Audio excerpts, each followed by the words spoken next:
Hello, wrong'un. I know.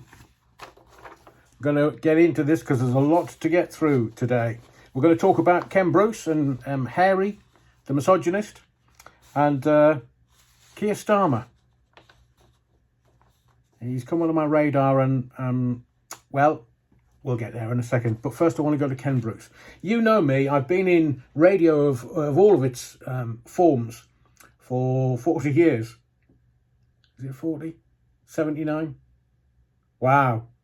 So, hospital radio, commercial radio, BBC radio, bless them, British Bonkers Corporation, and have loved doing radio. Loved it. And there's an old, you can tell a broadcaster, not a presenter, a broadcaster, who has depth and skills and knows what's what on air and can tackle anything. And Ken Bruce is that kind of broadcaster. But you can see it a mile away because it's in their blood. It never leaves you. The minute you flick that mic open on your very first show, it never, ever leaves you. 40 odd years later, I'm doing the weekly show on Zetland FM for no money. I'm doing it for the joy, just to play the tunes. By the way, 5 o'clock every Saturday, www.zetlandfm.co.uk. Adrian Allen's Adventures in the Land of the Good Groove. Just plugging. So you can tell that Ken is a dyed-in-the-wool broadcaster from a mile away. He's the broadcaster's broadcaster. Proper skills. Honed, still honing. Simon Mayo, Steve Wright, Ken Bruce. Proper broadcasters. And 2 out of 3 have left and 1's leaving. Radio 2. What is going on there? It was only a matter of time. Now, I stopped listening regularly when Simon Mayo left. Because Simon's a skilled broadcaster. And I love hearing the techniques. You can hear them a mile away. It's like a busman's holiday, me listening to the radio. But the BBC, their wokery is intent on destroying a national treasure. Radio 2. The most successful radio station on planet Earth. Breakfast has a huge listenership. Well, it did before a certain female took over. I think it's gone down a bit since then. But a national treasure, the last bastion. And they're killing it. Now, as I say, it was only a matter of time before Ken Bruce left. And I think he's found a wonderful home. Taking Popmaster with him. But I think, and it will only be viewed retrospectively, that these 3 huge broadcasters, your mid-mornings, your afternoons and your drive, take those away, it won't be long before the station starts to crumble. I mean, I don't know who they're going to replace him with. There isn't anybody good enough. Wonder who it would be if they're bringing ex-Radio 1 people in. Like young Radio 1, sort of the naughty Radio 1, because the BBC are trying to attract youth. And I will tell you this, it's absolutely pointless targeting the youth because the youth don't listen. It doesn't matter what you do. They're off using other platforms and they're not listening to the radio stations that much anymore. I still don't know how commercial radio is saying that there's loads of people that do listen.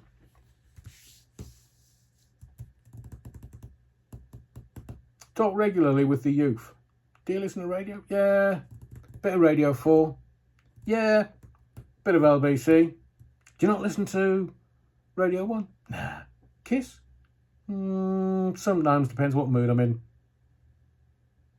They're going to speech radio, not music radio. Top 40 radio? That was dead in the 90s. So I wish Ken well. It's such a shame that a national treasure is being decimated by idiotic BBC wokery. Bonkers Broadcasting Corporation. Talking about bonkers, Prince Hairy, the artist formerly known as Prince, the artful Todger, and the Poundshop Diana. Now, I caught a headline on Forbes they're saying that there have been 3.2 million copies of Spare sold. 1.6 million copies of Spare in America. Now, I'm under the impression from people that I know that work in the publishing industry that it's not necessarily sold items that count, but shipped items that count. So I don't know whether they've shipped 3.2 million copies. Have they pulped them in the North Sea or wherever, landfill, just to say that it's the biggest, quickest selling non-fiction book ever? Wouldn't that be the Bible? Depends which side of the fence you sit on. So let me just say this as an aside for you, that why has he put everything into this book? Why? Well, for me, putting everything into the public domain makes the divorce easier and more lucrative. But if you put in, the Artful Todger saying, yeah, well, I've done a bit of gear in my time. Weed, ketamine. Did he say, he said hallucinogenics? Now, I don't know whether that was an LSD or not, but I know that he's mentioned ayahuasca. Now, you can tell that the broadcasters don't know what ayahuasca is. Ayahuasca is an Amazonian medicine. DMT. He's done everything and anything. But the reason why he's put it in the book, he can just now say, if anybody brings it out, oh yeah, I said it in my book. But you were doing Charlie day in, day out. Oh, yeah, I'll put it in my book. So he's still doing spliffs on a daily basis. I'll put it in my book. So there's no comeback whatsoever. None. He's put it in the book. He's put it in the domain. But I'm telling you, it'll make that divorce easier and more lucrative. She can turn around and say, oh, his drug use. I couldn't control his drug use. I think he's addicted. And he's got a temper. Oh, he's got a temper. I think he's a bit unstable. Yeah, unstable, definitely. Can you imagine the divorce? But we all recognise that he, the artist, formerly known as Prince, dotes on his missus. He absolutely loves the bones of that woman. Worships her.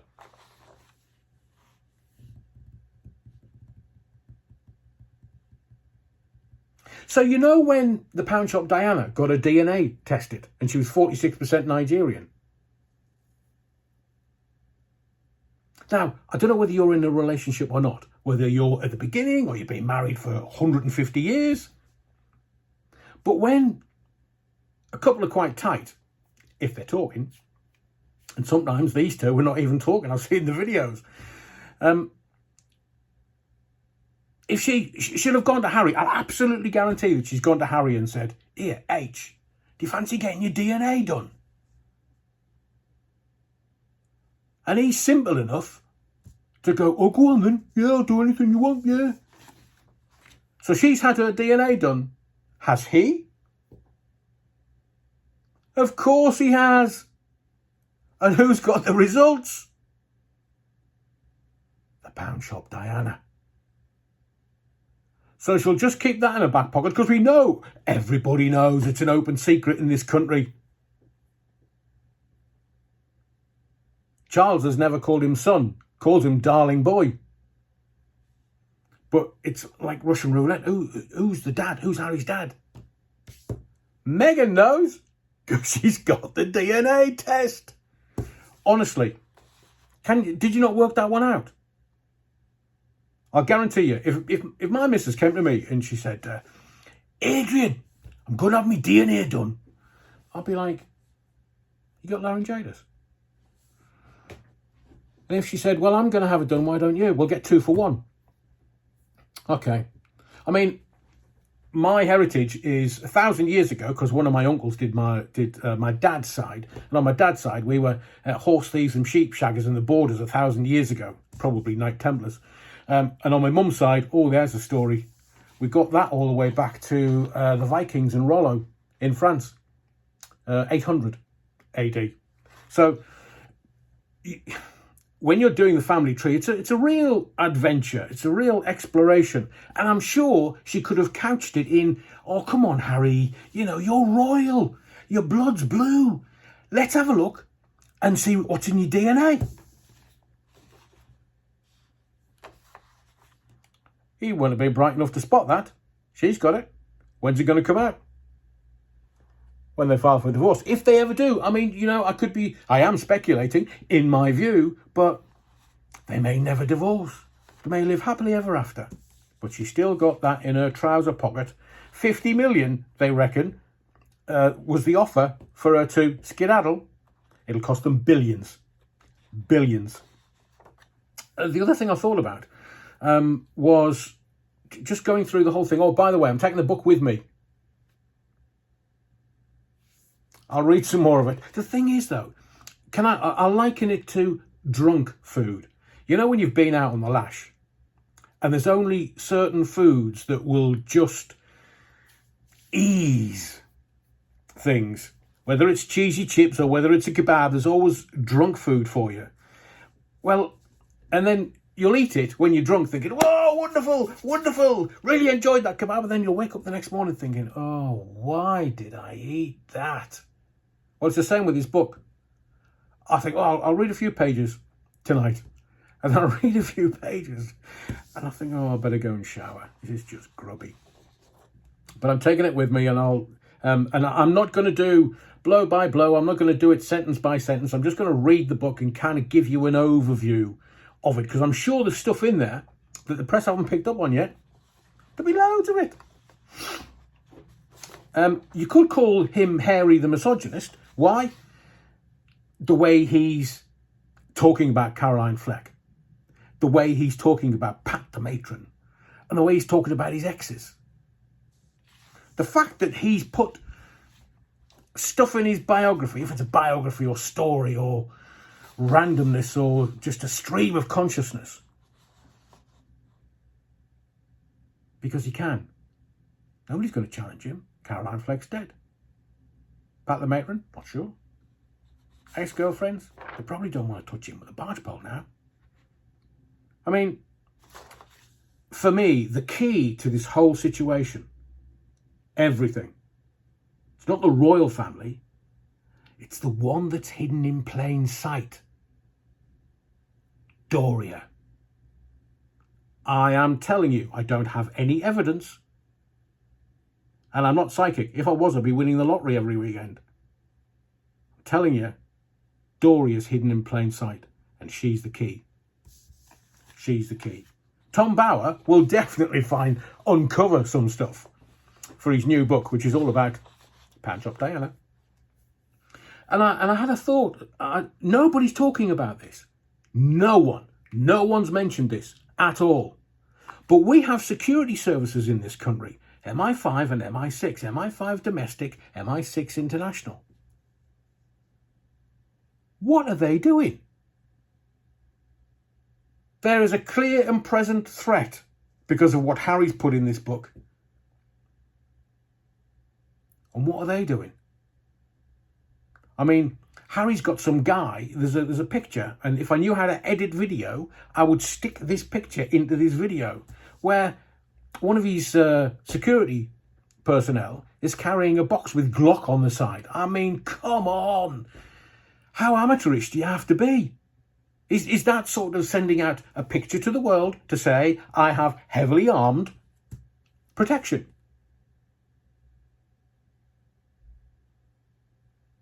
I've worked with the Royal Protection Squad, and they don't have to show you their guns. Maybe I'll tell you those stories one day. So I want to know what the security services are doing. I mean, they'll never tell you. It's like Slow Horses. Have you seen that on Apple? Oh, brilliant TV series. Anyway, I digress. Why wasn't a D notice slapped on this book? Now, a D notice is served if the national security is at risk. Why wasn't a D notice slapped on that in this country? So they've just allowed it. It gets really confusing. Security services, they should have nobbled this. D-Notice, they had that at their behest. The royal family had it at their behest. The Afghan brag is putting a lot of people at risk. D-Notice would have been applicable. So long as it can be proven that the national security is at risk. And I believe it is. Wait till we get nearer May. And the only thing I can take away from the Afghan brag, and a lot of people are cottoning on to this, is IPP status, internationally protected person. But the other thing is that once they get that, even if they divorce, the Poundshop Diana keeps it. So they want that IPP status so that Hairy and the Poundshop Diana can go anywhere in the world and be protected by the government of the land that they enter. That's what it's all about. They think we're dumb. But it is another question for you, and I'd love your opinion in the comments. Has Hairy got Stockholm Syndrome? Now, if you're not au fait with that, if you're wondering what that is, it's falling in love with your captor, falling in love with your jailer. Do you think Hairy has Stockholm Syndrome? I'd love to know your thoughts. And Jeremy Clarkson, I was trying to work out where we are in all of that. I mean, Clarkson wrote what he wrote. Even his daughter said, "No, Dad, you've gone too far." But the Montecito morons, he's apologised to them, and they've refused it. Of course they have. They couldn't accept it, really, could they? Because if he apologises and they accept it, then if anybody else says anything about them and then just issues an apology, they've got to accept it. So by saying no, it means they can either decide to sue someone, make a bit more money. If you accept the first apology, you've got to accept all of them. But if you refuse the first apology, game on. They didn't accept it. And they left because of privacy, they released a public statement. I mean, who can trust them? The fact that it was a private email and then they released it in a public statement, all their friends must be thinking, hang on, what's going to happen if I've said that? Is it eventually going to be in a book or a TV series? So let's get to Keir Starmer to round this particular vlog off. Keir Starmer. He's going to be the next Prime Minister. 3-1 on with the odds that I saw yesterday. He's going to be the next Prime Minister because rich boy Sunak. Do you think that man's got enough personality? I'm sure somebody's working him from behind. Now, Sir Keir Starmer is part of the political class. He's part of the establishment. Sir Keir Starmer. And he's now being feted. Because you know what? It's Brexit, Jim, but not as you know it. So once Keir Starmer gets in, Europe have already got their claws into him. They're going to want the Labour Party to turn Brexit around. It's coming. I promise you. Europe want him to return the United Kingdom into the European Union. It's as plain as the nose on his face. Mark my words. Mark. It's all right, I'm not going to crack the gag again. Just watch. I don't know when the general election is going to be, but I don't know what his majority is going to be either. I'm not that psychic. As I say, I'd be winning the lottery every Saturday night, every weekend. This country, to hell in a handcart. Bonkers Broadcasting Company and Sir Keir Starmer, his only job, he'll only have one job, and that'll be to take the United Kingdom back into the European Union. I've got a feeling there might be civil unrest if that happens. Anyway, my name's Adrian Allen. Thank you for your likes, your subscriptions, but most of all, your indulgence. Make sure you ding the bell. There'll be more videos coming soon.